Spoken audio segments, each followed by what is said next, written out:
black. Hey, there we go. We are live on Facebook. We're live on YouTube. You got Facebook up? I sure do. Okay. Let's see. I don't think I can pop out the chat on Facebook, so sorry, folks. I'm going to have it in another little mini window here. I see DeWitt is over, DeWitt 3D is over on our YouTube page. DeWitt, if you go into the comments section of the community tab on YouTube, there will be a link for you to join if you are one of our senior members. Yeah, just come join in and tell us the story about your blown tire today. Had I known of that, I would have probably driven up and got you, but it's cold weather. All right. So, Accord XTC. Hello, everyone from Brantford. Hey, how are you handling the polar vortex? You know, we got several Albertans here who are freezing our Winnebagoes off. So yeah. You guys are all sissies. I'm from Manitoba. Yeah. This is nothing. Yeah, I agree with you, Richard. I'm a West Coast baby. 20 years and I'm still complaining. So tonight, I figured, seeing as this is our members-only live stream, this is for you guys to ask us one-on-one questions. It's also for us to answer, and it's for some general talk about, you know, what you guys want to see on the show and what we can do to make things better, and we'll go from there. And we'll talk about our successes and failures in 3D printing. How's that sound? Sounds jamming to me. I won't lie. I woke up from a nap just recently, so I'm still clearing the brain fog. Nice to know I wasn't the only one. Yeah, we're kind of in a cooler spot here in northern Calgary, so it's a little cooler up at our end of the woods. But I think we should be seeing a couple of guys coming over from YouTube pretty soon. There's Auto Drop 3D. RT can't hear Richard. What do you mean you can't hear me? I can't go any louder. That's what I'm saying. I think you're coming through really quiet. RT, we were just working on this before the show. I think it's... I'm actually not sure, to be honest with you. How's that? Oh, that's starting to get better. What are you bringing up? I just stopped using the auto and just put it all the way up. Yeah, crank it all the way up. You're still pretty quiet. Cranked up now. And I'll push a little more volume out through vMix here. For those of you who don't know, audio is a really odd thing when it comes to some of these softwares. It took us quite a while before the show even to get all our audio set up, and hopefully these things last their charge. Otherwise, I might have to switch audio devices midway. Yes. Hey, there's DeWitt 3D. We'll bring you in. How's it going? Good. How are you? Good. Obviously, I have audio. Good. Yes. Well, I sure hope so with all your live streams. So we'll get Peter on here as well. We got 20 people watching right now from around the world. And greetings to everybody here. We're just sorting out some last-minute issues. We do apologize. I can't see the stream on Facebook. I don't know why it should be on our screen. Oh, there it is. Now I can see it. All right.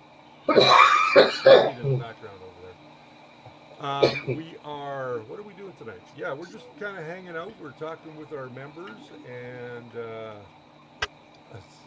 Fitz Fredify says, I can hear good. You're a few steps ahead of me. I can't hear very good anymore these days. It's all that rock music. Up to speed. I have been working with some ABS today. For those of you that are new to our program or new to any of our live streams, we typically talk about 3D printing, and we want to bring everybody in to be a part of our show. Once a month we get together with our members at the level of infill or above, and we invite them into our stream to be a part of our show. There's Dean. Dean is joining us. There we go. Yeah, I can't get it much higher, Dum Dum Dev. Yeah, we're gonna have He got to. his Mingda 3D, or his third Mingda today. So we are going to make an arrangement once it warms up out there to get over to his place and set it up properly and get everything working. Today, I just to give you guys kind of an update here. I was thinking about doing a tip today, but here's what happened. This is an old hot end that from my days back at the shop. And I dug it out today because I wanted to show what was happening when you don't tighten things down properly.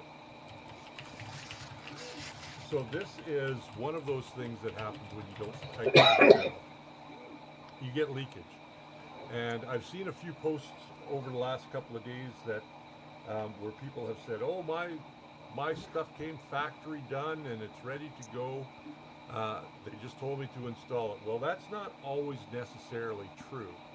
So I thought I would do a tip of the week on how to rebuild your hot end, and that turned into a 10-minute video. So That's why he doesn't let me do Tuesday tips sometimes, because they become, Tuesday 10-minute videos. Yeah, exactly. So I rebuilt this Creality hot end today from the ground up, and it's about a 10-minute video. So by the time I put the introduction and the outro on it, it'll be a 10-minute video. So I thought maybe instead of making this a tip of the week, I would make this a full-blown video for you guys to show you how to rebuild the hot end from scratch. And this Creality, the methods I use to put this Creality together can be used for just about any hot end out there. Mm-hmm. So I think I'll save that for an actual episode. What do you guys think? Would you like that as an episode or not? Yeah, I think that'd be a good one. I see Dean putting his is your mic is muted there, Dean. There you go. Sorry. No. So, It's a Wednesday night. What can we say?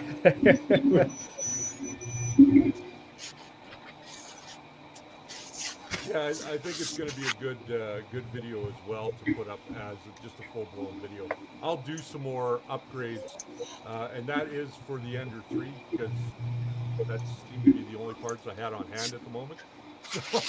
So I'm going to show you how to install it in that same video on the Ender 3, so you guys will get to see that as well. So what do we have for questions here? Any questions at all, other than people can't hear me?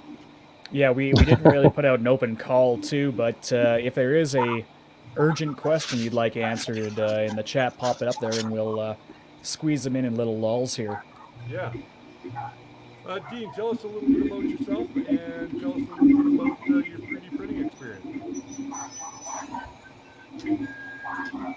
Well, just got started really. I got a Sidewinder X1, and it's actually, that's why I was muted. I'm in a room working right now, and I didn't want to disrupt the conversation, so that's why I wanted it to.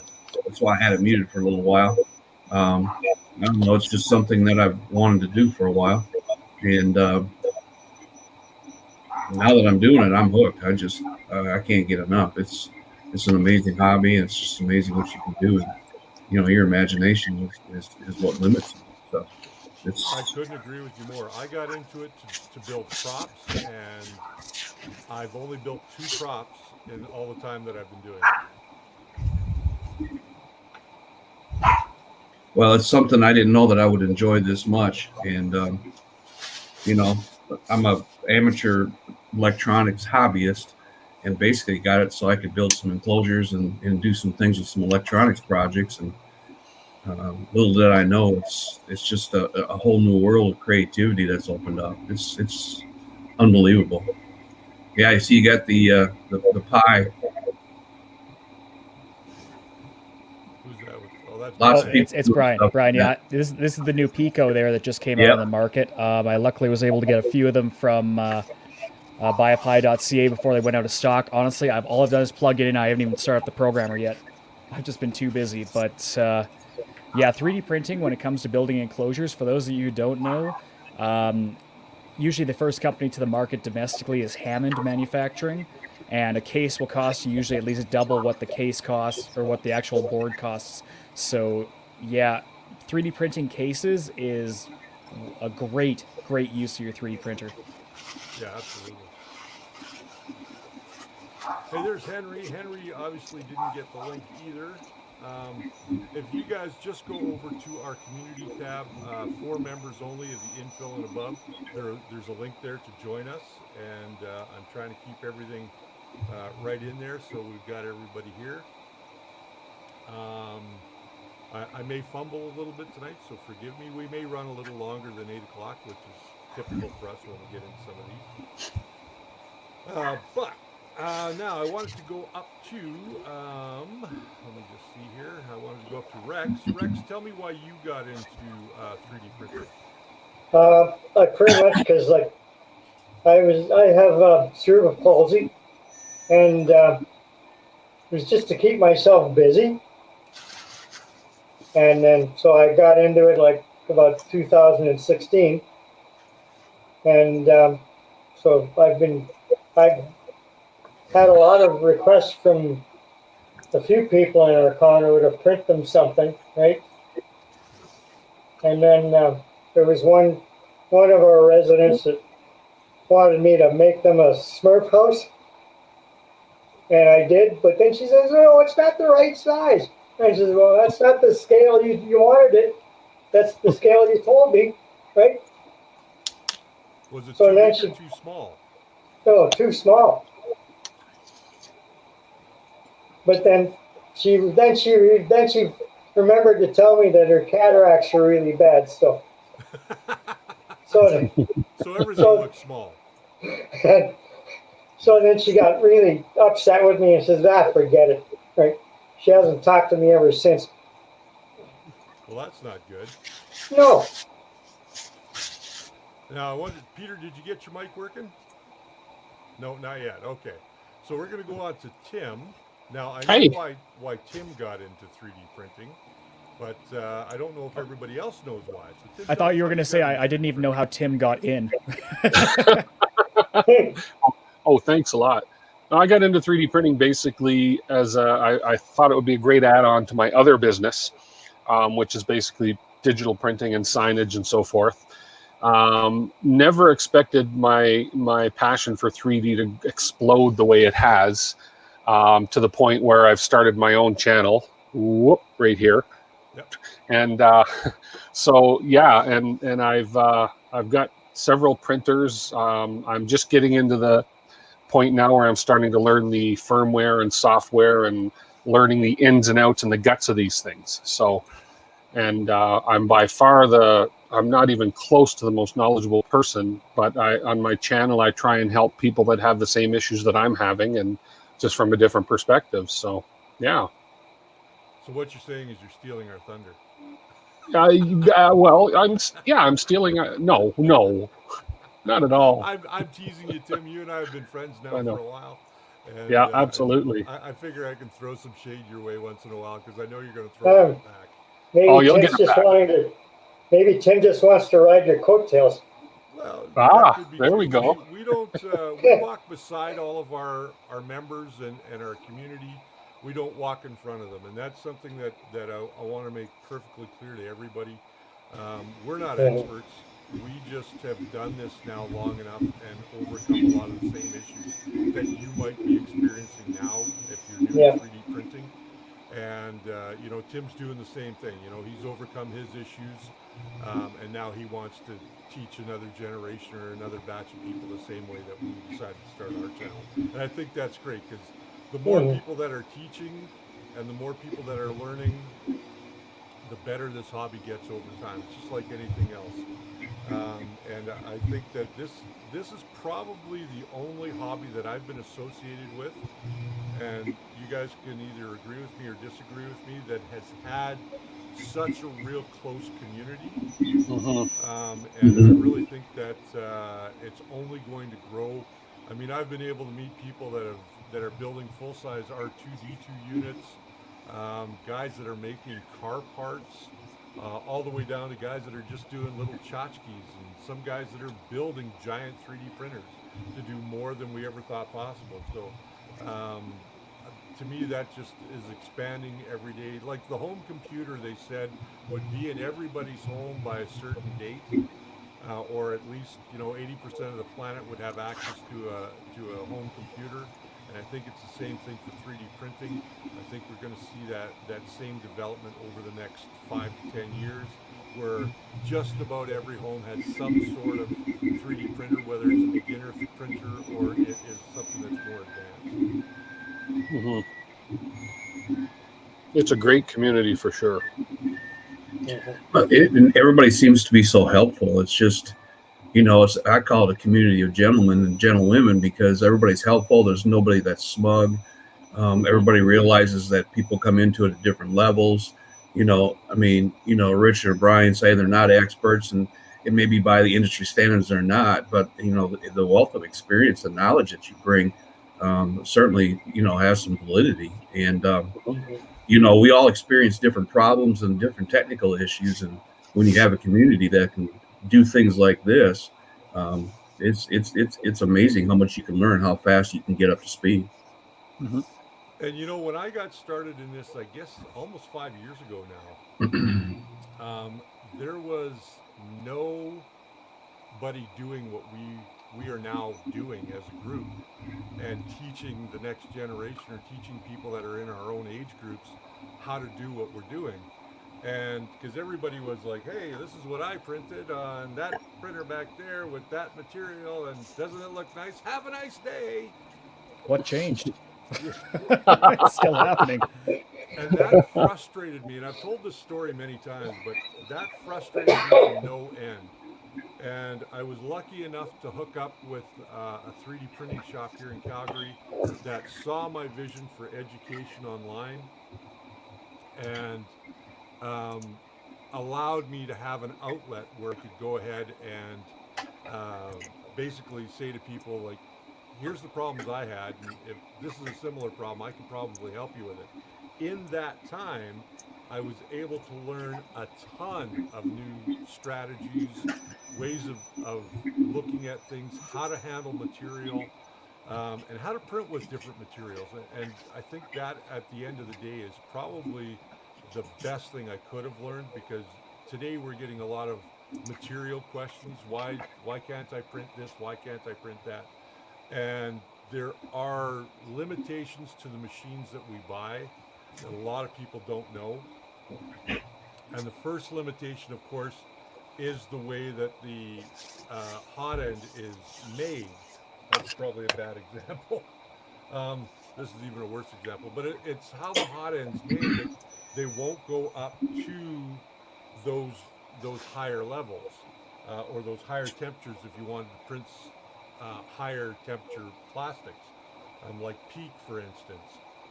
So we have to move into hardware that will allow us to print those harder plastics, those more durable plastics like nylon. And 9 times out of 10, the off-the-shelf hot ends won't do it. Um, they're good for ABS, they're good for PLA, they're good for PETG, HIPS, and other products like that, but they're not really good for the higher end products. And hey, we got a new member. The second, oh, It's a what? three a 3 second cover. I believe Three that's second our cover. There friends it is. down south, if I recall. Yes, we know Nice. that guy. Yeah, pop me So a message on Facebook if you'd like to join in on the call there, and I will get you the link. yes, so we've got Snapshot FPV says, Richard, I have watched many 3D printing channels, and you're right. It's all, hey, look what what I printed. The thing I like about the first layer is, okay, this is how you do it, and that's really what I set out to do. And we got really deep into doing a bunch of reviews, and I hate doing reviews. I really do. I think they're good in one respect, but they're a waste of time in another respect.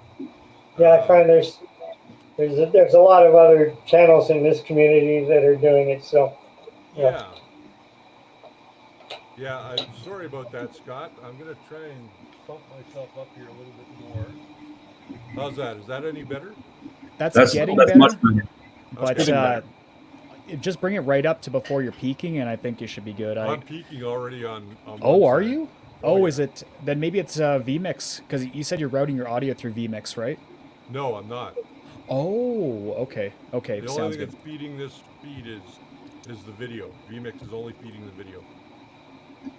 Okay, Such is the way of so things. There was a question up here from Accord XDC saying, sure. I just ordered my first silk PLA roll and wondering if there's anything different from regular PLA when printing or tips. Thanks. Well, in my experience, I was trying to look for an actual good quality silk print that I had lying around. Unfortunately, the one I can show you looks like terrible. So I'll explain to you guys later in an upcoming video why this looks as bad as it does. But all you need to know about silk PLA is when you, in this case with the really nice flat edge, it does a better job of melding the layer to layer. So I don't ever change my print settings when going from regular PLA to silk PLA, but you might be shocked at how well silk PLA covers up layer lines compared to your traditional color. So stay tuned to the channel and you're going to see what happened here and why it happened. I'm going to just bring up Peter here really quickly, showing off a print. All right, there's Peter and showing off his print. That's actually kind of cool. There we go. Peter, you can probably give me the nod or not. Now, was that in a silk PLA? Yeah. Yeah. So, yeah, silk PLA. My only gripe with it is the cost, honestly. That it is a little more premium priced. But if you're not going to finish your print, the final surface of silk PLA tends to be much cleaner, much smoother, and shinier than any traditional PLA glossy or matte. Yeah, absolutely. David Harmon, welcome to the program tonight. Howdy, y'all. Thanks for the welcome. David is an educator, correct? Actually, I'm a I'm a systems analyst engineer with the school division. Ah, there you go. So we were asking everybody tonight, Peter, or David, pardon me, we were asking everybody tonight, what got you into 3D printing? What was your catalyst to getting you there? It was work. So in about 2014, we started receiving 3D printers in at the school division I used to work at, and they were not cheap. They were $3,000 machines that barely performed.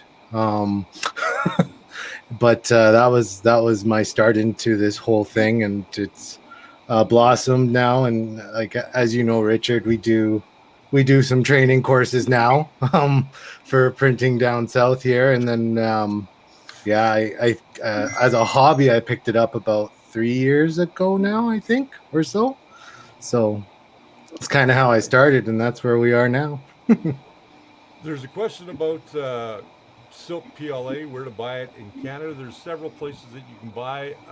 The silk that I recommend personally is the Arion silk. I really like their silk PLA. It's never failed me. It works great. It always looks great.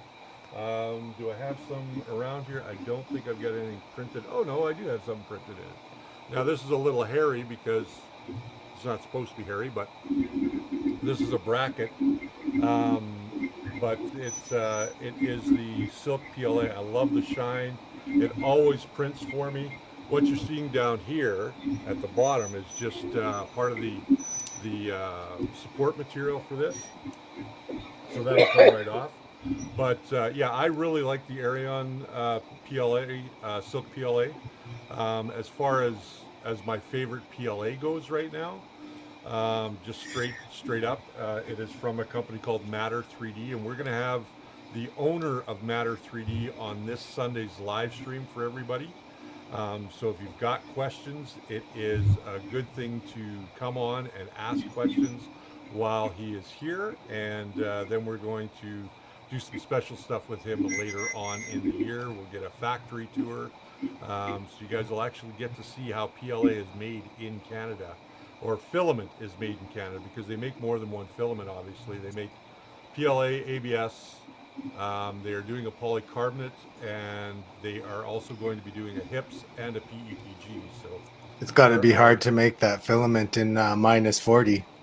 Well, actually, they're out in Victoria, so they're doing fairly well, all things considered. They're They're- cheating. They're islanders. Yeah, it just so happens that the original way we got in touch with them was they posted a photo of their company, and I'm like, oh, that's Dallas Road, because my family lives out in Victoria. I grew up there, so I'm like, hey, that's a Canadian manufacturer, and got in touch, and sure enough, they're ramping up everything. I mean, we're loving this filament. This is not any kind of sponsored deal or anything like that.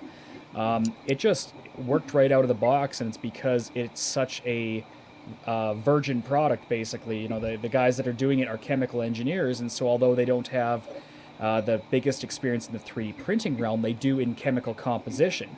And that's what we're going to be seeing. We're getting them to send us a couple of different batches just to check the consistency.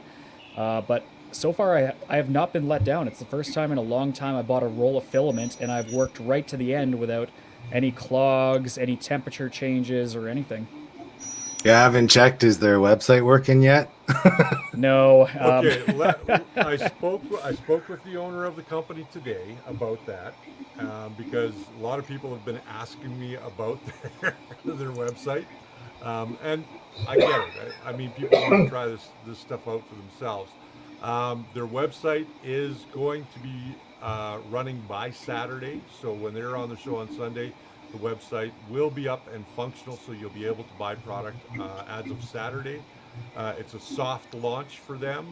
The website is going to change over the next couple of months. And then in April, we're going to be having a big to-do online with them as they do their grand opening and their hard launch, or their more open-ended launch for everybody. So right now, we are the only people that have access to their product here in Calgary.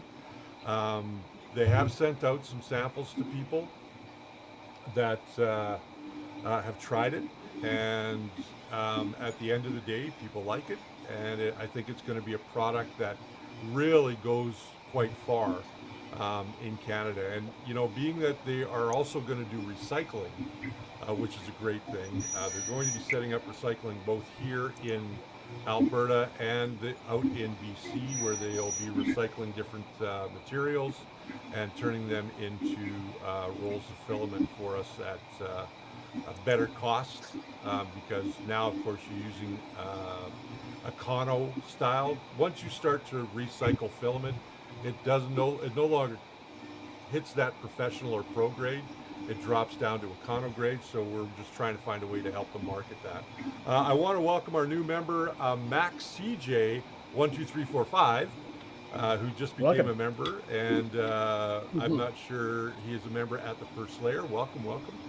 And we do these live streams that are available for all of our members and all of our community once a month. And now, as I get used to using StreamYard, I may have Brian host the next one, because he knows how to use StreamYard way better than I do. Sure, I do. Of course. I got some so- Kool-Aid for you, Brian. We Yeah. can drink it together. Ooh, there we go. As long as it says Jack Daniels on the side of the Kool-Aid bottle, I'm in. I mean, between Tim and I, we can probably make you a nice label. There you go. Yeah. There was- Kawasaki 14 is asking a question. Oh, yeah, just before we get into Kawasaki's question, there was a couple ones between Accord and Snapshot talking about the difference between silk PLA and regular PLA. And simply put, the answer is additives. So when you get filament, I'll see, do I have my rolls right here? I think I moved it somewhere. Oh, no, here it is. Brian's So- looking for it.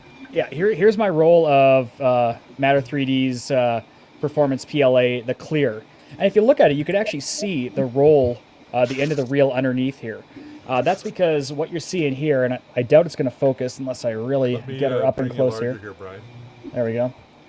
Here, I'll give What you you're going to solo layout. see is the material, apart from the little grates, which are by my extruder, here, it's basically straight PLA. There's no additives at all in this whatsoever. Additives are basically what gives your PLA color, what can give it strength, what can give it flexibility, what can give it low melting points. And there's a whole world of science that I barely even passed Chem 10, if I recall, so I couldn't begin to tell you about it. But there's a lot of additives in the material, and the key between a budget filament manufacturer and a high-end filament manufacturer is the regulation on making sure the consistency is the same across a reel. You know, it's a good example is like, let's say you go to make a hot chocolate, and you just go throw your hot chocolate powder right in the top. You mix it up a few times. Well, you might still get some clumps of chocolate powder in there, and you might get some parts that don't taste like chocolate milk. It tastes like regular milk. And that's what it's all about, is blending and making sure your ratios and the mixing methods are the same.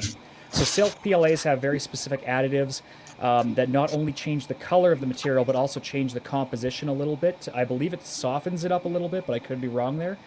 The whole goal is to try and keep it within the same melting points as your other filaments.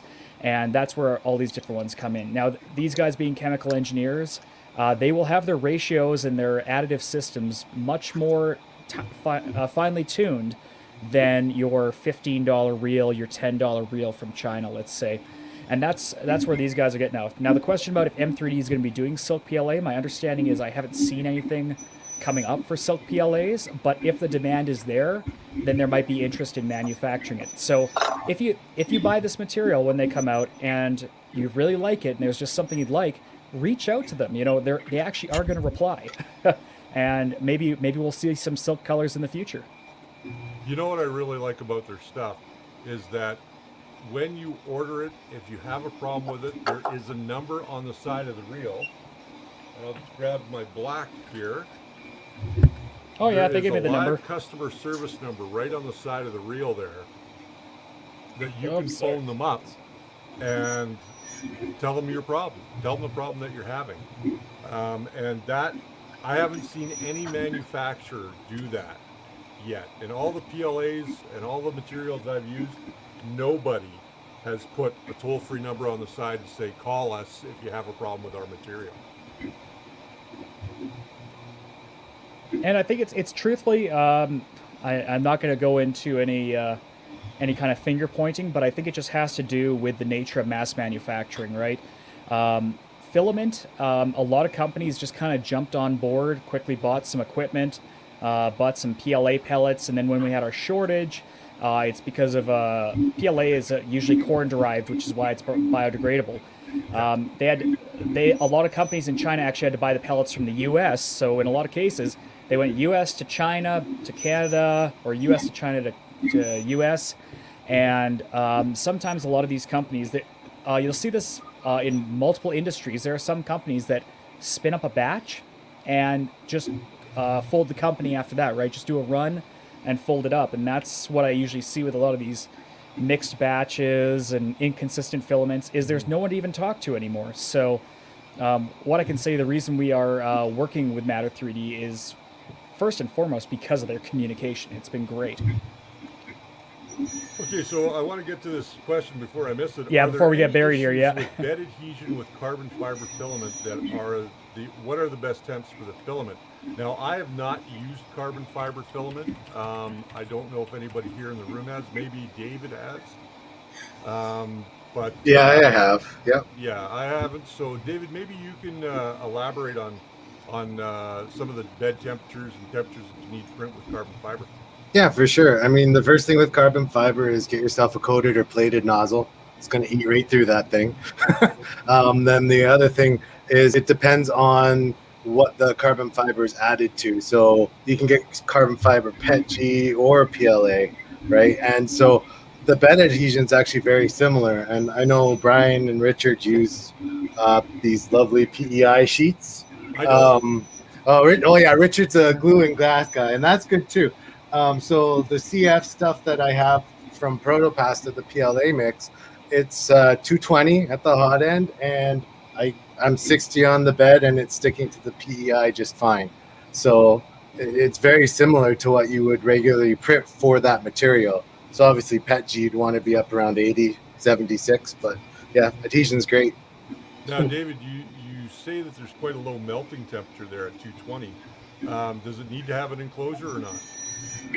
So carbon fiber by itself, being an additive to the filament, doesn't really need an enclosure. It's really when you get into the PC stuff instead of the carbon fiber. So, PC nylons, then it'll warp like ABS and enclosed. Gotcha. I probably wouldn't be beside the printer though while it was printing, just because of the way those it's not VOC, but it's particulates from the carbon fiber that can, enter the air. But Gotcha. So just get back onto that bandwagon we were talking about there about additives. Carbon fiber. When you ever see carbon fiber filament, it could be carbon fiber PLA. It could be carbon fiber PETG. The core material is what you're looking at for the melting points. So carbon fiber is micro strands. They're kind of like little nanoparticles that, when arranged in a certain formation, can be incredibly strong for their width. Now, in the PLA realm, it's questionable if it actually does do a major amount for strengthening things, but it does strengthen it to a certain extent. So since you're not melting the carbon fiber, you're just mainly using the PLA, in this case if we're talking about PLA, as a transport material, if you will. Sort of like in a pipeline, you might have a transport material carrying something else in there. All you need to know is that it doesn't melt, and it's abrasive because you're basically forcing almost like a tree log through your hot end with a bunch of little burrs and spikes that can tear apart brass, but a stainless nozzle, it's a bit stronger. So hopefully that helps a little bit with that. So 3D newbie from Milan, he says, what surface works best to print PETG on? I'll take this one first, and then everybody can kind of chime in that has printed with PETG. And tell you that you're wrong. We'll go from there. I use glass and glue stick. Again, that's my go-to.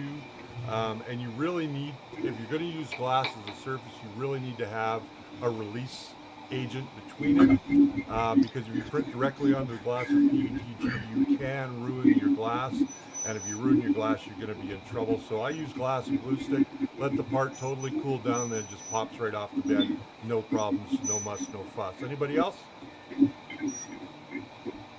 I run it on PEI. No problem. I've run it on that carbonium glass. What's that called? The coated stuff from Creality. Right. Yeah, run it on that, no problem. And then on the Prusa, I use their textured PEI sheet, and it's no problem at all. Or even, and I've never had any problem with it adhering to any smooth or textured sheet myself. Gotcha. So Anybody it's just a matter of getting that. Yeah. Yeah, what I've found is, what I found with PETG is, as mentioned, you gotta wait for it to cool down. That stuff, it almost welds to the surface when it's still heated. And if you try and rip it off, I have taken divots out of glass. I've taken little chunks out of PEI sheets, because that's the key. That's why we heat it, is because the adhesion strength is much higher when it's at a warmer temperature. And PETG is actually really awesome, because by the time it cools your bed back down to 20 degrees, half the time you can just blow it off with your breath or poke it off with a stick. And I know I've seen people have ejection mechanisms on their printers and stuff. It's ridiculous, but you can do a lot of damage to your surface if you don't wait for it to cool down, especially with PETG. PLA, you can sometimes get away with ripping it off at 60 degrees, but I found PETG is the bed destroyer if you get greedy and want to get it off quicker. Yeah, I agree. I did straight glass for a while there, and I had my NG code only go to 40 degrees, so the heat bed stayed on, so it wouldn't completely to the bed and take chunk. Yeah, I had that problem when I first started printing with PETG. I put it straight on the glass, and all of my friends that were in the Calgary 3D Printing Club that I was associating with at the time, not to say that I don't associate with them, I still do, just not as often, were warning me that, yeah, I was going to wreck my bed, and I kept going, no, I know it all, I'm not going to do it. Sure enough, what happened, I took a chunk out of one side, so I flipped it over, made another part, and took 3 chunks out of the other side. So a $25 piece of glass went in the garbage pretty quickly. Dean, have you ever printed with PETG? Just getting started. I just, it's funny you should say that, Richard. I just watched your video day before yesterday on you did one with using Kira in a temp tower, and I wasn't really sure what all that meant, and so I went back through the common filaments that I use and did the temp towers, and luckily they were all within 1 or 2 degrees of what I was printing. But the filament I'm using now mostly is Hatchbox. It's cheap. It's something that if I mess up, I'm not out a lot of money, and I plan on moving up in terms of filament quality.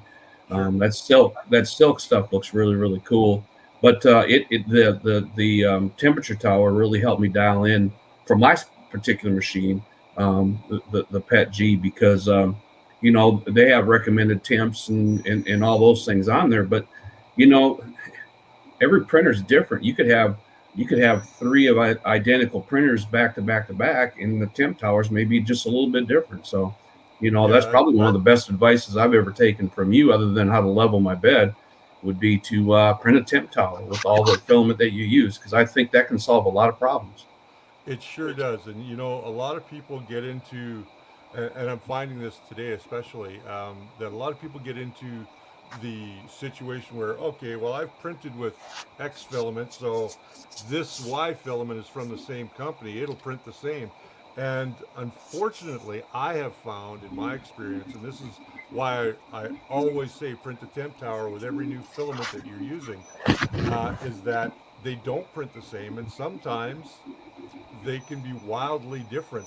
Like if I were to print black and white on in ABS, and I know this from my own experience, black prints at a lower temperature than white does. So if you are utilizing a white ABS, for instance, you're going to print that at a much higher temperature. So doing a temp tower is vitally important for all the different materials you use, not only from manufacturer to manufacturer, but for colors from the same manufacturer. And batches may wildly differ from the temperatures that you think that they should be at. Well, I agree, because right now I'm printing some clear PLA from Hatchbox, and that prints better at 5 degrees higher than the black did for some reason. And I would have never known that if I hadn't done that temp tower. And the quality that I have now printing with this clear is markedly better than what it was the first time I tried it. Let's all welcome Rob Nickel to tonight's live stream. Hey, Rob. Rob, how are Hey, you? Rob. Hey, Rob. So, Rob, I've been asking everybody, I know you've been watching the program from the beginning, but I've been asking everybody what got them into 3D printing. Just a fascination of dealing with the computers and everything like that, stepping into another era of the industry. Cool. So what are you printing most often? What do you find yourself printing? A lot of figurines and stuff like that. Very cool. Very, very cool. And how long have you been in the hobby now? Said maybe about 9 months now. So you're still pretty green. Yes. Still green, but I have a lot of technical skill behind me, so that actually helps out in the long run. Oh, that's good. Yeah, usually I have an IT background behind me as well, and also a maker background. I used to be a carpenter when I wasn't working on the road, and many people have heard that I worked in the entertainment business for almost 30 years. So when I wasn't on the road, I had to do something. So first thing I learned was carpentry, and the second thing I learned was computers, and it wildly helped me when I was building my own 3D printer for the first time. That's for sure. Yeah, I started with computers when I was maybe about 15, 16 years old. I'm 53 now, so. Oh, you're younger than I am. Yeah. Probably not by much. I'm going to turn 56 this April, so I am now considered a senior at Denny's.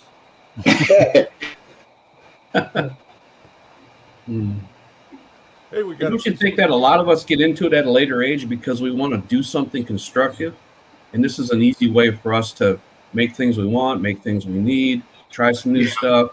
It's a good way for me to keep my brain going. I mean, I'm still work full time. I'm an educator, and um, but it wasn't challenging my mind in terms of utilizing the gray matter that I used it at a different pace at a different time, and to me, it's just revitalized the the the the need for me to be productive and to do some things, and it's an amazing hobby.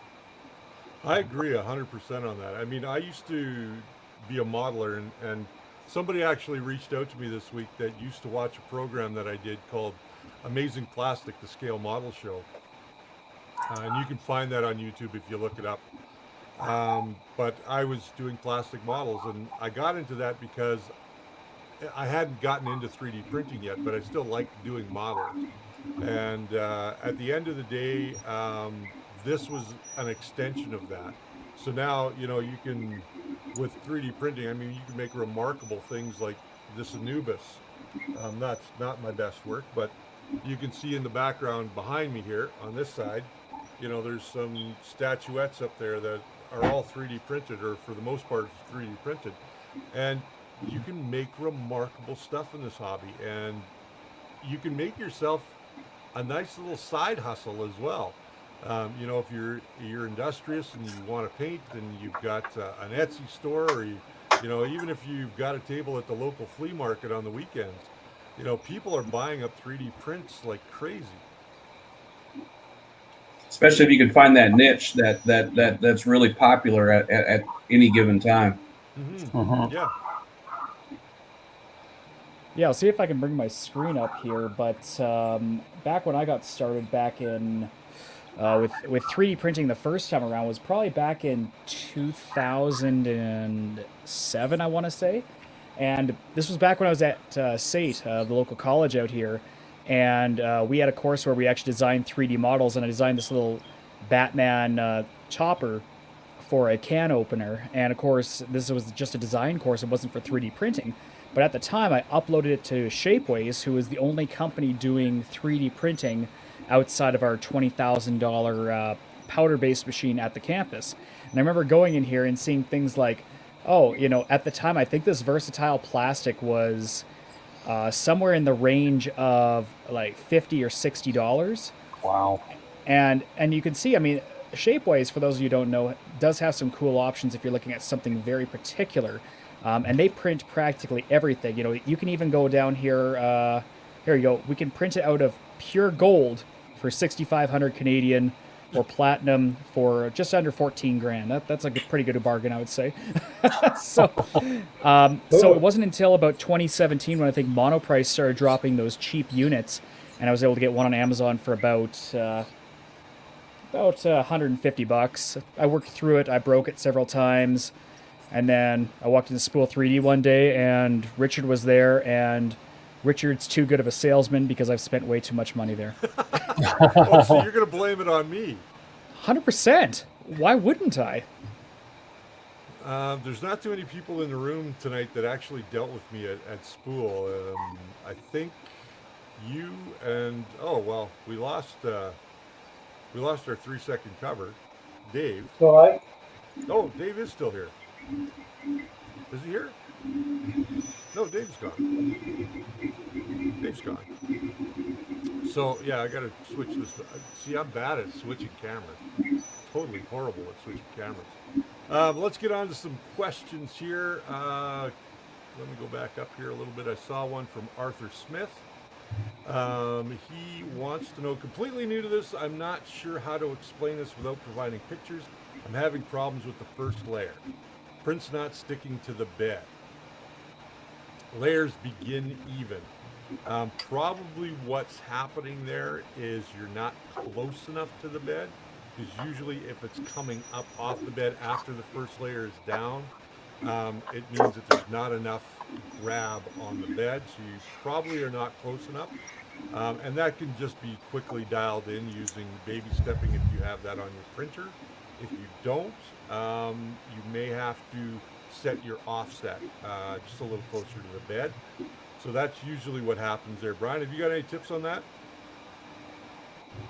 We always talk about first layer adhesion it's the perfect trifecta of temperature, height, and cleanliness of the bed. And any one of those can set you off in a different direction. So, one thing I've been looking at doing is creating a start G code that just goes around the perimeter of your entire bed, just as a prime line there. And the reason I want to do something like that is because that helps reveal if your bed's unleveled, if if your nozzle's not at the right height at any point in the bed, if your temperatures aren't correct, because unfortunately we're dealing with plastics and polymers, and between your nozzle and your heating controls, your airflow, there's a lot of factors. If you actually wanted to try and look at it from an analytic perspective, you almost have to do a little bit of trial and error. So we always say the easiest things is clean your bed with a good degreaser, such as Dawn or something, just to make sure you remove any fingerprints, especially if you've noticed that your print's sticking less and less over time. If you are having issues with your nozzle height, most of the time I notice this happens when people change materials. So if you go from PLA to an ABS or to a PETG, the actual nozzle height for your printing does need to vary because the materials work differently. So PLA likes to be squished just a little bit. So if you were to go and start printing your first layer, and the line width is, let's say, exactly 0.4 or 0.42, and you could do that with a caliper just to measure it, then chances are you're probably still a little too high. But if you're going down and it's squishing it right to the bed, and you have two side-by-side lines and you're starting to see little berms or little waves on there, then you're definitely too close. And although it's going to stick on the first few passes there, as you go and do more passes, it may choose to curl up because that excess material has to go somewhere, and that's where I usually see a lot of layer lifting. And then, of course, finally, temperatures. We do, even though PLA can be printed without a heated bed, we do say heat up the bed because it helps with it helps with the material binding to the surface. And what you'll see in some cases is just with the nature of movement. The filament does like to naturally curl, so you want to make it so that the bed is a more desirable surface to bind to than to your nozzle, and that may involve heat, that may involve slowing down your first layer. I do like to do very, very slow for my first layers and then let it ramp up past that, because most materials like to stick well to themselves, but not so much to others. And then finally, if you added something like a glass bed to your 3D printer, the more space you have between the heating elements of your bed on the underside and your top layer, the more temperature differential you may have. So if you're printing at 60 degrees with a new bed and you're finding it's not binding, bump it up to 70. The worst case scenario, it's going to curl a little bit. Try a little bit higher temperature, because that 70 degrees is read on the bottom side of the bed and not on the top. And so when the heat radiates up, your effective surface temperature may actually be 60 when your printer's saying 70 or 75. There's a question in the chat right now. It came from Facebook, so it's a Facebook user. I'm just going to put it up here. And they're asking, what are the most needed extra parts that need to be replaced? And I've just put my camera down here, so I'm just going to go to my camera. And you guys can see here what I've got on the table, not the wrench. And by the way, this was asked by Maker's Hub. Oh, Maker's Hub, okay. So really what you really want to have is probably some extra throats or heat breaks. That's what these are. And then you've got nozzles, of course. You always want to have extra nozzles. Having extra thermistors and heater cartridges are also a good thing to have on hand. You might want to have a couple of Bowden tube connectors, spare ones, maybe even a block. Sometimes you may have to rebuild your hot end, and having this stuff on hand, it doesn't cost a lot if you get it off of places like AliExpress and Banggood and GearBest, or even off of Amazon. I prefer to go to GearBest in those places just because it takes a little longer, but I get more for my money going that route. So these are just some of the things you want to have on hand in case something should go wrong, and you can't, especially if you don't have any place near you to be able to get spare parts. And I know here our local store in Calgary is not open on Saturdays or Sundays, so getting spare parts on the weekend is probably not going to happen for you. So these are the spare parts that I would recommend. Throats, nozzles, maybe a block. Of course, you want to have thermistors and you want to have heater cartridges. Those are your most important things, I think, would be to have on hand. Yeah, the only caveat I'd add to that is if you have a BL Touch, order like 10 BL Touch pins because those things are designed to break on your print instead of damaging the BL Touch. And so every time I go and buy, I think the last time I bought them was from 3D Printing Canada because at the time they were $4.95 Canadian. I ordered 10 of them because it's what I deem as a consumable. Now, there's not a lot of consumables on 3D printers. Namely, you have your filament, you have any little rollers sometimes, but the bare minimum I would say have at least one thermistor on hand, one heat cartridge, and one BL Touch pin, and then usually anything else you can resolve within 24 hours. Yeah, usually. I agree with that. Anybody else got any suggestions for stuff to have on hand? I know for my Sidewinder, I've got some extra ribbon cables, and I've run this printer a lot, and I haven't had any problems with it. But a lot of people say that the printing cables sometimes go bad or they get jarred. So I have a few of those laying around. But other than that, what you guys mentioned are things. The thermistors.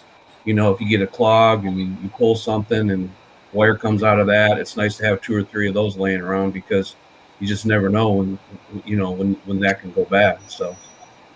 And I agree with that because those thermistor beads are just so fragile. Mm-hmm. What the problem is, of course, is those wires that are going into the thermistor bead. I wish I had one that wasn't already in a hot end, but those little beads are just so fragile. Those glass beads, and there's different thermistors that you can buy. So please make sure that you buy the right thermistor for your setup. I know on the Mingda Rock 3, it's got E3D V6 clone hot end on it, so it's using the cartridge style thermistor. It's also using the cartridge style heater cartridge.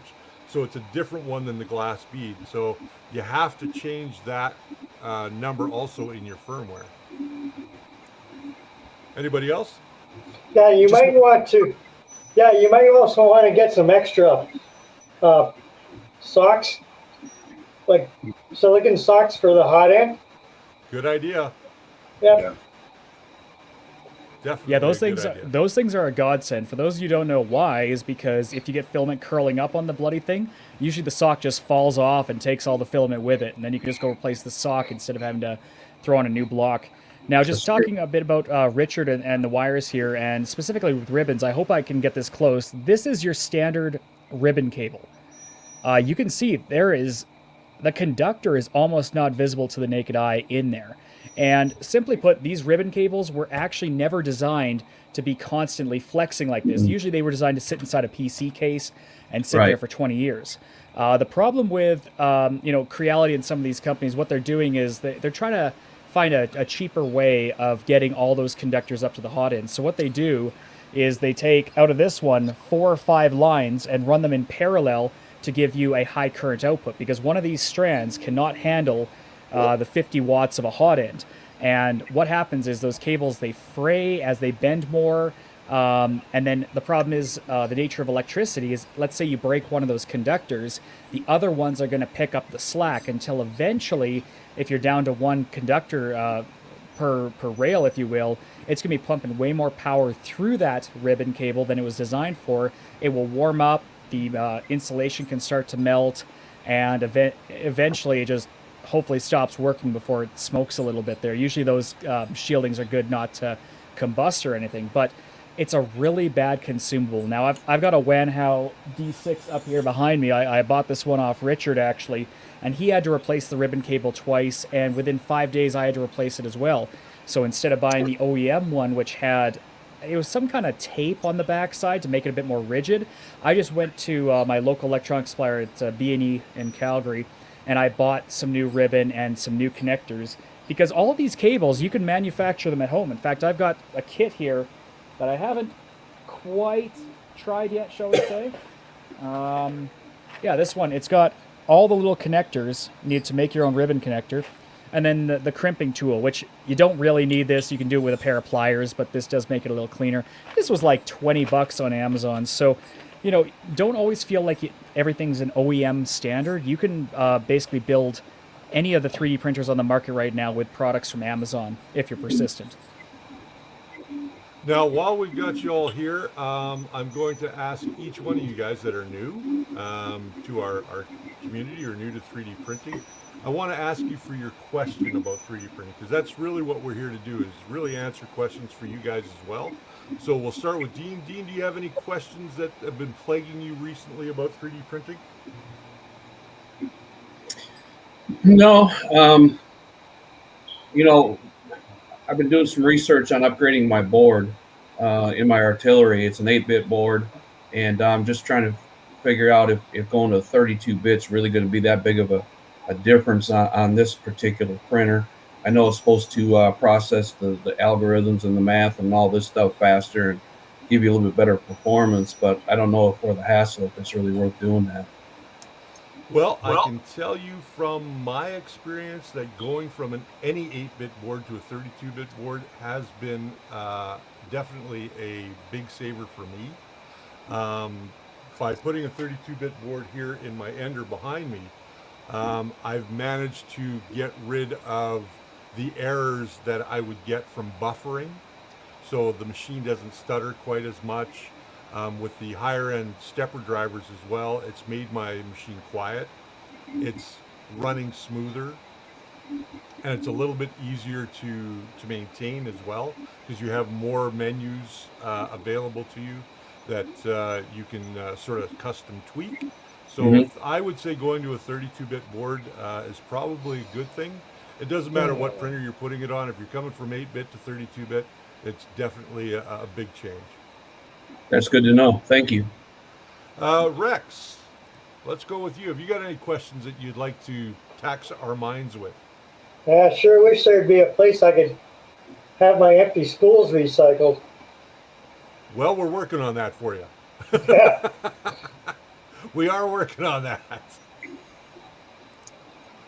Let's go to Tim. I saw Tim had a lovely lady behind him, and now she's gone. She's gone. She's camera shy. I don't have any question, but I got some confusion. Okay. Sorry, resin printing. Yes. When I first started, I was told that it needs to be in a warmer environment to resin print. I was on a stream last night with a gentleman that does nothing but resin printing, and he said the cooler the atmosphere, the better for resin printing, because it lengthens the life of the screen.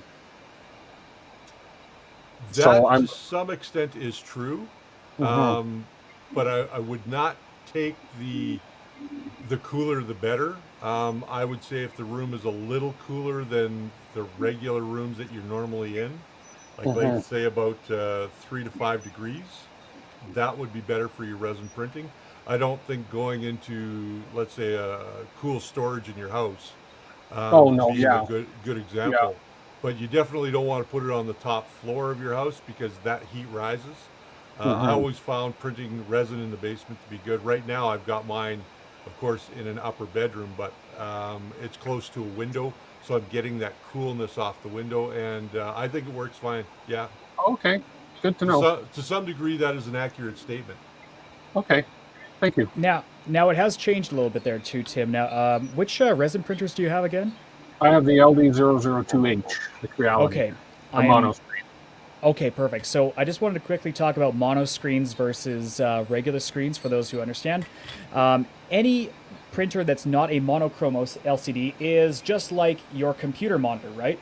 You got 3 layers of color that you can see all the different colors, all the different information, etc. Now, early on, when resin printing came on the market, they used basically over-the-counter LCDs, which was not a bad thing. And the way resin printing works is they remove the backlight and the reflector, and you just have a transparent panel that behind it is a big UV light that passes light through. Now, the problem with using an LCD like this is, number one, you've got 3 layers of LCD to pierce through. You've got your red layer, your green layer, and your blue layer. And even with all those combined, unless you have like an OLED TV or something, you may notice that blacks still don't look as black as the rest of the room. And that's because the light source behind it still penetrates through those three layers. So what they do is they toned down the UV light just to a low enough level that it won't accidentally somewhat cure anything outside of the darkest colors. Now that's why a monochrome LCD is so much faster at curing, is because they can pump more light through there. And simply put, anytime you deal with light, when you deal with something that absorbs light, like say a black color, it changes that light source into heat on you. And that's why when you wear a black shirt in the summer, you get hotter.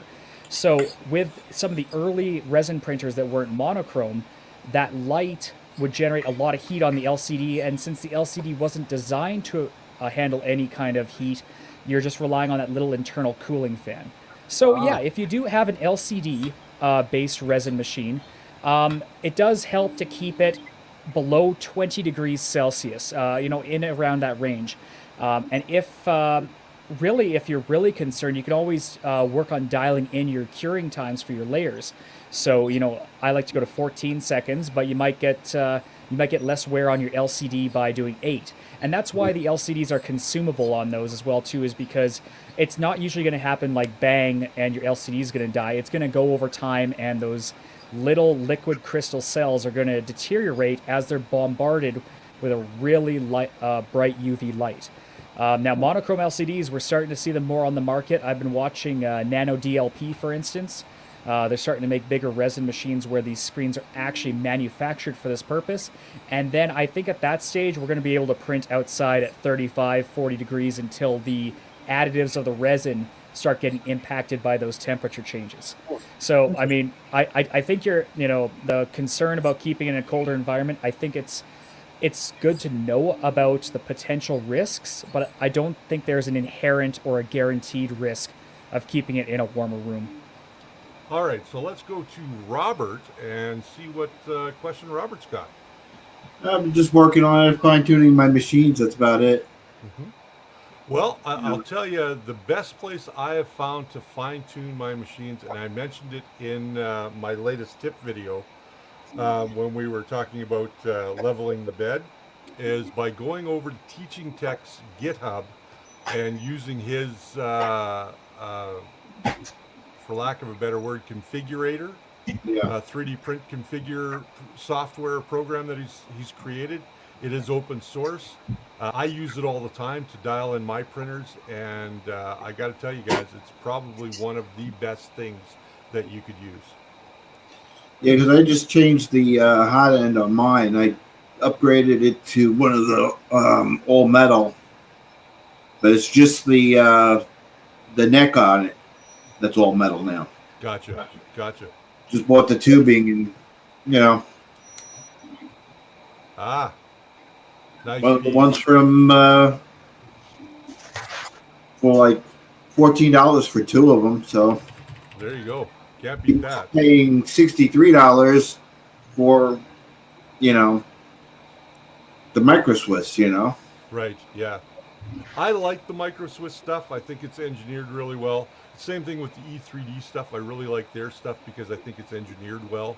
The clone stuff that is out there varies widely in the way that it's made. Yes, E3D's V6 has been open source for years. And at the end of the day, is it a great piece of equipment to buy if you're buying OEM? Yes. If you're buying the clones, you're going to your mileage may vary, and your happiness may vary with the product. So I'd rather spend that extra couple of bucks. And I know we're all in hard times right now with COVID and everybody having to stay home and working from home if you can. Yeah. But at the end of the day, I really think that it pays to buy the quality product. And that's something I always recommend to people. Stay away from the clone stuff because, you're going to call me up in a week or 2 weeks later and go, I don't know what's wrong. It's all clogging and this and that. And I've had it happen to me. So at the end of the day, I think by going with the genuine products is probably a better idea. Now, Rob, the one thing to add, because I've seen this question probably 4 times this week, Whenever you go to an all-metal hot end, namely you're replacing that heat break, drop your retraction settings in your slicer Oh, I because know. it is guaranteed to clog at 6.5 millimeters. Mine, I run between 1.5 and 2, and then I only basically I'm still getting stringing at 2 millimeters, I start dropping my temperature. I think any higher than that, and the reason, without getting into the technical, boring details, is the filament is still liquid when you pull it back into a heat throat, and then it tends to bind to the metal versus the PFTE liner, which is kind of like a lubricated surface almost. The silicon's really smooth, so you can go and yank it right back into that tube, and it will not exceed the diameter of your heat break. Whereas these ones, as I said, it swells up, it clogs, and then sometimes it makes no sense why it does. But that retraction is going to be your biggest thing to make sure it works right.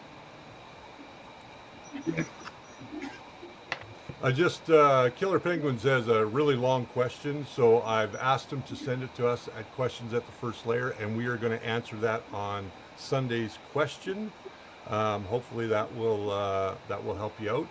If you need it answered sooner, just in the email that you send me, just put that you need a quicker answer, and I'll respond to it privately for you. Yeah, that email is the best way to reach us, that and Facebook, just because then you can post photos. I'm sorry, these live chats, they don't allow photos for very valid reasons. So if you can send us a photo, the more information the better. That way we don't have to do a back and forth email chain. And we accept these questions because we want to share our learnings, and you might be a bit more vocal than another user, and they might have that issue and think, oh, maybe that's just something with 3D printing. So we do like to share that knowledge with everyone. Yeah. There's one more question here before we get into wrap-up time. We're getting after 8 o'clock. And it's from Accord XTC. He said, would you recommend the Pi 4 or the Pi 3? Is there any difference? There is a marketable difference in the two machines in terms of the memory capacity. Also there is it not a new processor on the Pi 4? Yeah, it's a whole bunch of changes. Actually, I got one right here. Oh, there you go. It's in this case, but what we have, the Pi 4 gives you gigabit Ethernet, which is the big one. You get USB 3 on 2 of the ports, so faster connections. On the display side, you actually get 2 micro HDMIs. Micro. Yeah. Yes, you get a USB-C port there for charging. Processor spec-wise, which is what's really important when it comes to this, it's not a huge difference. I believe they're both quad-core, and I can't recall if this one's clocked at 1.2 gigahertz or so. But the fact is, the Pi 4 is the currently maintained version of the Pi by the Raspberry Pi Foundation. And because they're a not-for-profit foundation, they're still set to price these at $35 Canadian, or sorry, well, $35 American each. They're about 42 to 46 up here. Go to their website and find a authorized dealer, because a lot of times you go on Amazon, they charge like $70-80 for a base one. In Canada, I use buyapie.ca, and actually, fun tip for you guys, if you have a Memory Express local that sells Raspberry Pis, you can actually price match Buy a Pi to save a few bucks here. But yeah, $46, give or take. They've got models up to 8 gigs of RAM now and all that. You really only need the 1 gig model unless you plan on doing a bunch of time lapses internally on the Pi. Basically, the more you add to it, the more the memory helps. There's just simply no reason to get the Pi 3 at this point over the Pi 4. And there you go. So we've been at this for 1 hour and 13 minutes, coming up on 14 minutes. I'm just going to answer a couple of quick things here. We've got Killer Penguin says, yes, it's all has to do with bed leveling, so he's going to send us an email, and I will take care of that. And then we've got Max CJ says, I use repurposed thin clients with Ubuntu on them. Oh, that's really cool. Really Yeah, cool. it's a good way to go. For those of you who don't know, most cities have an e-recycling company that you can sometimes buy old equipment off of, and thin clients, there are some companies called SFF for small form factor PCs. Richard and I will both attest to this. We buy a lot of gear from these places because something that's 5 or 6 years old may suit yourself perfectly, and it might only cost you 20-30 bucks sometimes. I mean, we've got I've got cameras, I've got lighting equipment, anything you need. I've even got a 3D printer out in the hallway there that I bought from the recyclers because I knew how to replace it. So it's always good to look and see what things are available locally in your town, because you can get probably, well, in my case, I got a $10,000 PC downstairs I paid 200 bucks for the other day. The $10,000 was from 10 years ago, but it serves my purpose. So just, you go. leverage your local services and you might find some really neat stuff out there for your setup. Henry Stofferan, I am going to help you get your camera working.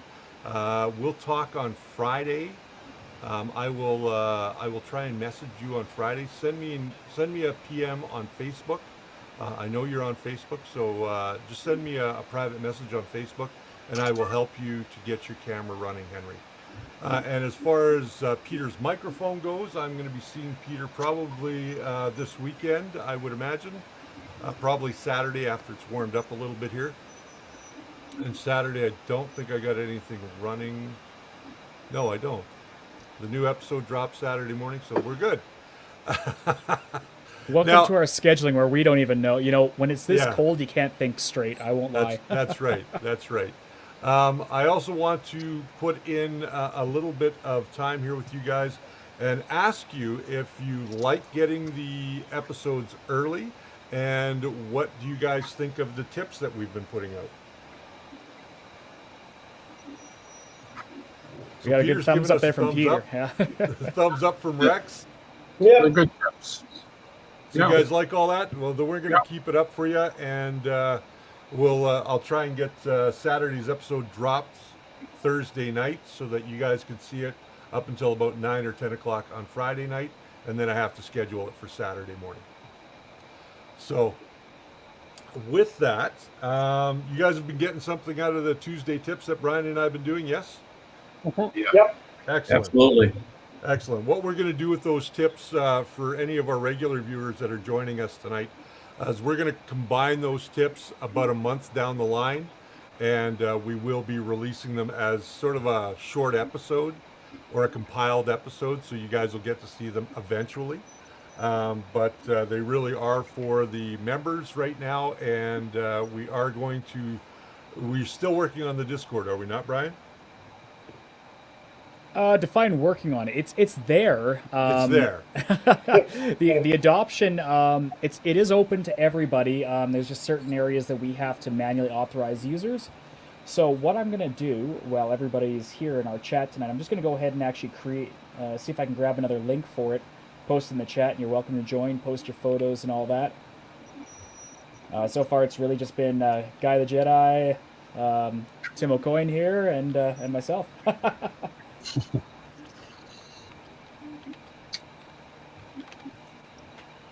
All right, so there, Henry, morning is better for me. So contact me in the morning. I'm always at my computer first thing in the morning. I go up, I have breakfast, and then I'm down on my computer by 9 o'clock in the morning. So yes, 9 o'clock Friday is good. Now, for you guys, I just want to let you know, coming up this Saturday, we have our look at matter control from Matter Hackers, and that will be still sort of a beginner's look at it, but a little bit more information than you got to see in the last episode, where we kind of talked a little bit about all four of them. Now we're diving a little bit deeper into how to use them. And this first one is all about beginners. Then we're going to move into doing something a little bit more intermediate. Coming up next Saturday is going to be Prusa slicers. So you definitely don't want to miss that, because that seems to be a real hot topic right now. Mm-hmm. There's Brian putting the chats in there. All right, got it. So, well, I hope you guys enjoyed things with us tonight. I really appreciate you guys coming out. And hope we got to answer some of your questions. We're going to do another one of these next month where we can all get together and we'll work out some camera and microphone issues for people. And maybe we'll have even more people in here with us next time around. So This was awesome. Well, I'm glad you guys enjoyed it. And we're going to try and keep delivering you guys the best content that we know how as we move forward. If you have any suggestions for anything that you want to see, please don't hesitate to let us know. by sending it to questions@thefirstlayer.com. Just in the subject matter, put show idea, and we will do our best to make it happen for you. Great. With that said, Brian, thanks for joining me tonight. I know it was kind of a short notice for Brian. Short notice? And, No. thank What you happened for- was I fell asleep. Yeah. It was short notice on my side because I forgot. There you go. Thank you to everybody that joined us in the chat tonight and from around the world. We do appreciate you coming by. And we will be back on Saturday morning with our regular episode and Sunday afternoon for another Ask for Help, 12 Mountain Standard Time, 12 noon Mountain Standard Time. And we're going to take your questions again. We've only got 2 questions right now inside of our questions at the first layer. As of today, there was only 2 there. So, and one I think I can answer. So until we see you next time, remember that the first layer is always your foundation to a great print. Thanks, guys. Okay. Bye, everybody. Bye bye. Thank you. Bye-bye. Bye bye.